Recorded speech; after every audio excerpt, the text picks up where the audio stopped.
Economywala, and I am the Rehan student at Rehan School, Islamabad campus. So, this podcast, my mission is to connect with inspiring people around the world so that youth can learn, grow, and build a better future. Today, we are honored to have a very special international guest with us. She is currently supporting Rehan School in communication and interviews, and she is joining us from Slovakia and in Central Europe. An inspiring professional journey from travel and hospitality to IT, and even paragliding manufacturing. She is also a wonderful mother of two and a lifelong learner who loves books, podcasts, travels, and personal growth. Please join me in welcoming our respected guest, Jana. Thank you so much for joining us today, and it's truly an honor to have you here. So, first of all, Hello. I want to say that can you please know your something that we don't know about yourself? Hello, Hesham. Thank you very much for the invitation. Well, you already introduced me, so I don't know where to continue. I will just repeat again. You introduced me as a special guest. You know, I consider myself a very ordinary person living in European Union, proud citizen of European Union. I live specifically in Slovakia, where I was born, and I studied management of travel agencies. That's the start of my professional career. But you know, if I think about the reason why I chose this field, it was probably because I wanted to travel. I wanted to know foreign countries and culture and people, and to see the places which I wanted to see. Um, and I had the studies at the Hotel Academy in beautiful small spa town in Slovakia. After studies, however, I moved to Czech Republic. For those who don't know, Czechia and Slovakia were once one country, Czechoslovakia. So it wasn't a very big change, but still I moved there. And where I was working in IT company shortly. Then I got married and I raised kids. We had with my ex-husband a paragliding company, production and school. And you know, 20 years in that company, and after 20 years I moved to Slovakia, back to Slovakia. My parents needed some medical care, so I'm back in Slovakia. I was working remotely for IT telecommunication company, DIDX, and I was also helping Rehan Foundation, mostly in the background, and this year I started this interviews with facilitators and Rehan School students also. That's shortly me. Okay, that's wonderful. Thank you so much for sharing with us. So now I want to say that you are based in Slovakia. I don't know I'm pronouncing it right or no, but Mhm. can you tell us about more about your country and your life there? Because we are in Pakistan and we don't know about there. So that's why I want to know about there. You don't know about Europe, anything? I think, yeah, okay. I don't know about your life. I just Mm, wanted to know about your life. you know, when I traveled a lot of countries, and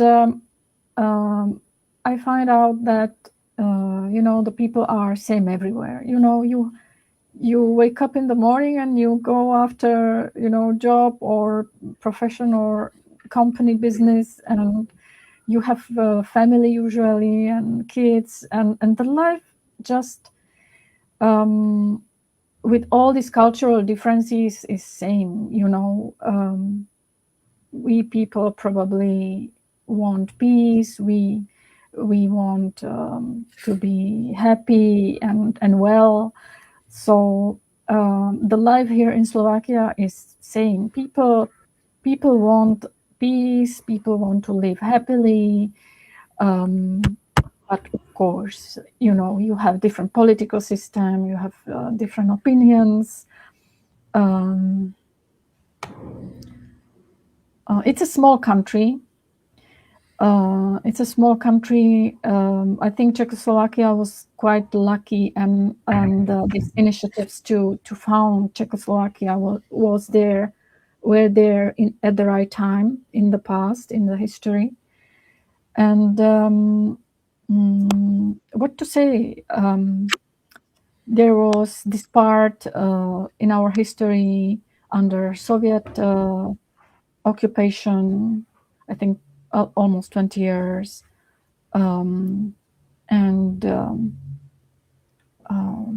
After some time, politicians decided that Czechoslovakia should split into two countries and be separate. It was peaceful split.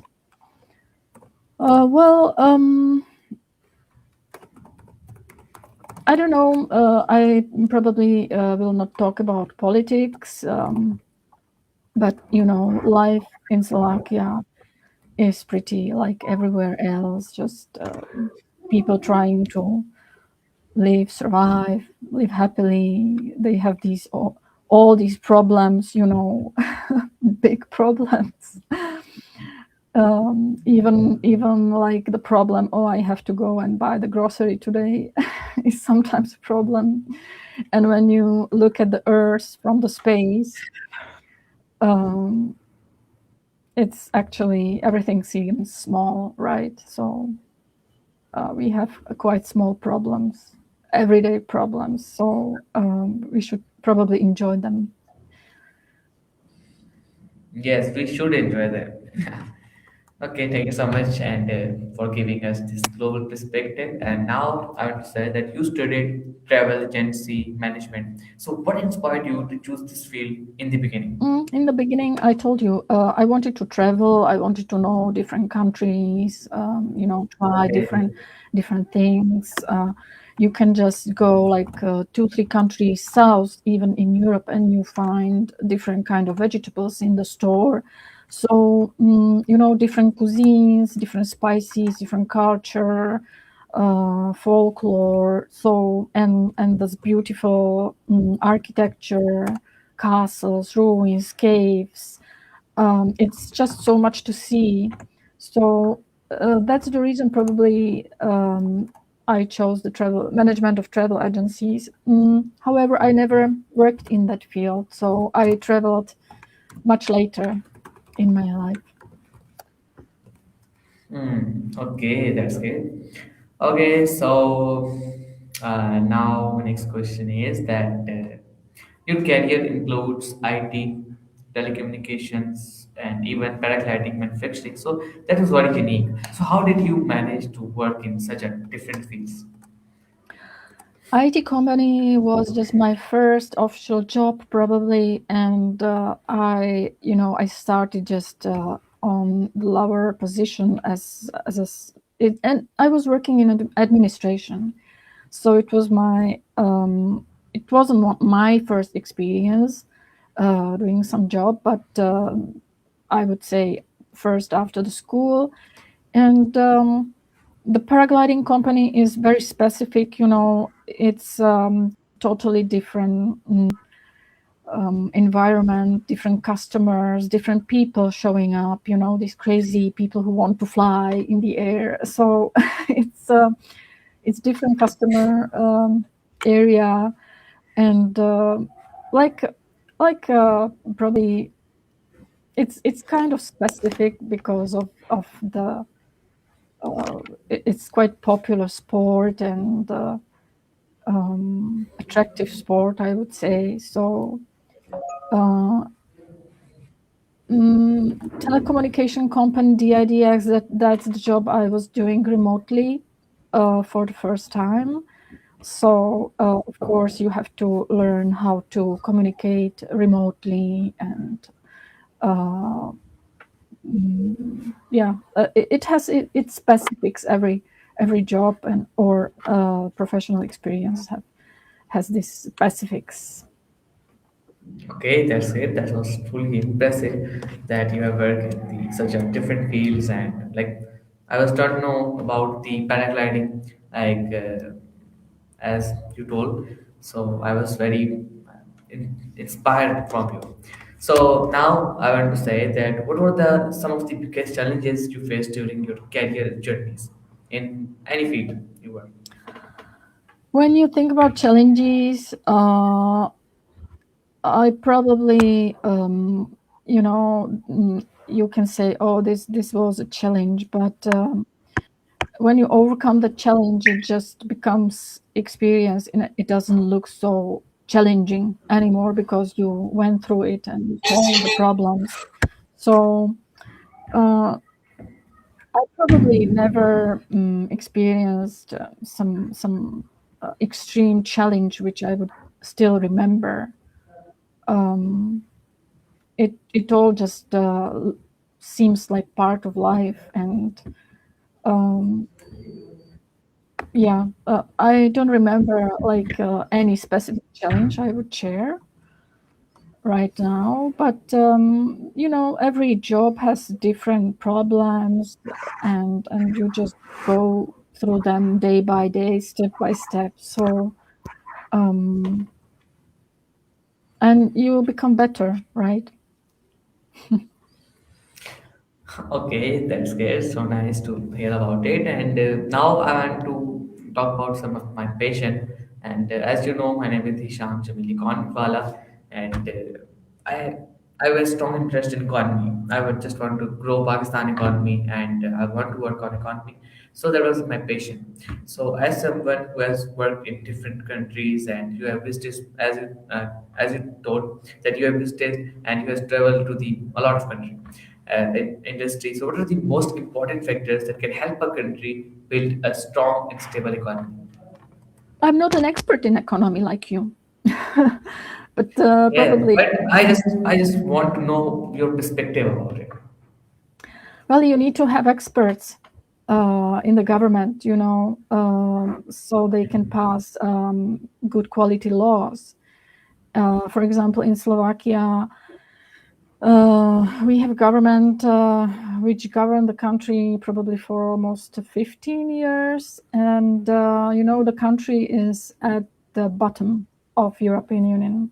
Why? Well, corruption, stealing money, stealing European money. People are not accountable. They pass very bad laws that choke the economy. High taxes, new taxes to actually get the money, consolidations, right? And but it doesn't work if the government on one hand take more money from ordinary people, working class, and then just spend on not necessary things, and that's happening in Slovakia. And it's just so obvious and visible what's wrong with the country. But the politics is not just about reason, right? People don't vote based on reason. They sometimes vote based on emotions. And that's what's happening, I think, not just in Slovakia, but anywhere in the world, that people vote based on emotions. And they vote not good quality government, not good quality people, not professionals. And then the country just gets worse. And we can see it everywhere in the world, So what's the solution? What's the solution, Hesham? I think the solution is somehow educate people more to understand, the economics, like basic economics of the country. Because I think in my Yes. country, people don't understand that. Like people don't understand how it works. how works retirement, the social, the economy, because we have this system in Slovakia, social system, health insurance. So the system is there, but it can be exploited, and people probably are not able to see the mechanisms, how it works, and but you can tell me. You can. Okay, that's great. Thank you so much for sharing your perspective about the economy and like now I want to know that I'm pretty sure that you should be like as you told that you're helping Rehan School students to do podcast and you're also doing podcast with them, and I'm pretty sure that you have some knowledge about Pakistan. So that's why I'm asking you this question: that in your opinion, what are the biggest opportunities for Pakistan to grow its economy in the next 10 years, especially with the role of the youth and I visited Pakistan probably 3 or 4 times, and oh. but I'm telling you, I'm not an expert. I'm not an expert in politics. I'm not an expert in economy. Even though I visited the Pakistan, and I spent there quite some time. It's not that I know what will help Pakistan, but I can see that potential, and that way when I look at Rehan School, and Rehan School is all about creating leaders, good leaders, and from the young age you chose some field of expertise or to some big goal to resolve the problem of the people. And from young age you are like exploring and researching about the problem, so you are aware. Because when I was at Pakistan, I can tell you this example. For example, the streets in Pakistan or some areas of Karachi specifically were covered in trash.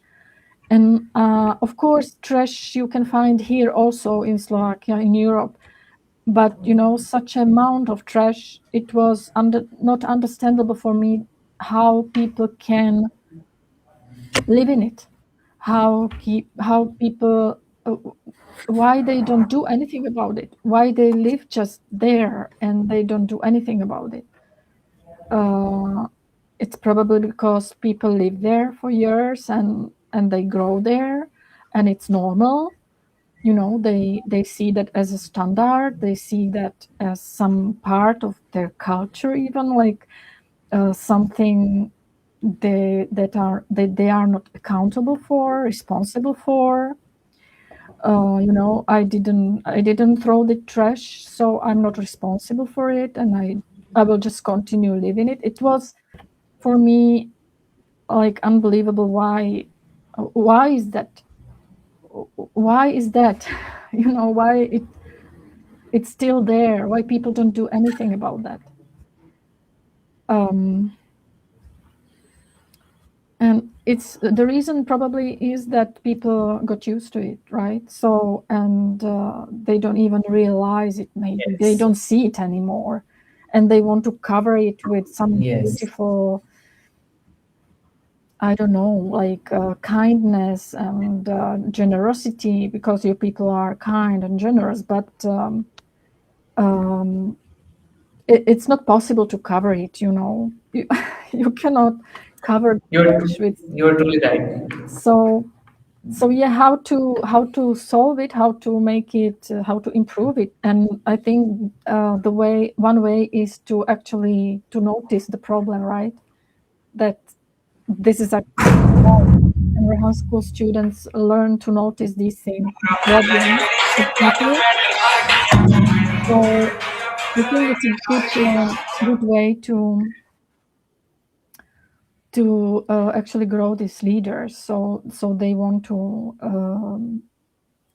solve it. And Rehan School students first learn, in their environment, in their school. Then they extend their what they'll have learned in their families, in their communities, and maybe they will start to clean the streets as well.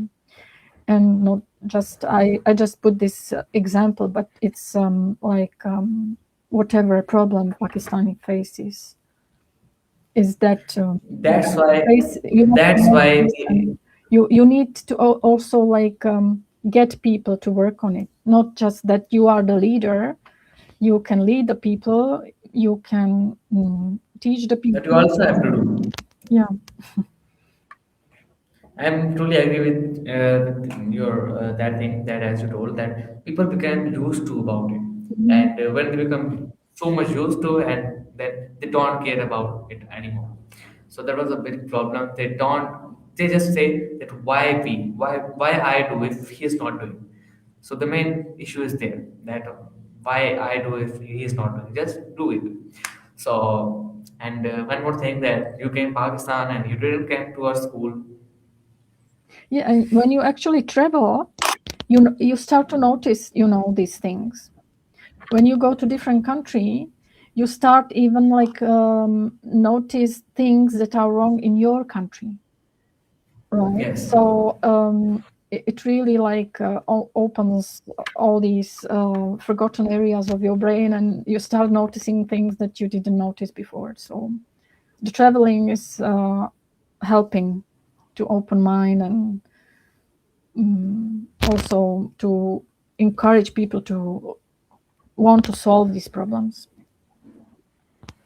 Okay, thank you so much for sharing your perspective, and I really got knowledge so much from you. And now I have a rapid fire session in which you have to just answer one word. So, can we start? Yeah, cool. Okay. So first of all, favorite country. Favorite country? I don't have favorite country, really. There are many countries which are beautiful. How to choose one country from it? Some countries have the beautiful nature. So But you still have to choose one. really, I can't, because I don't see countries. I see places. Maybe the places, and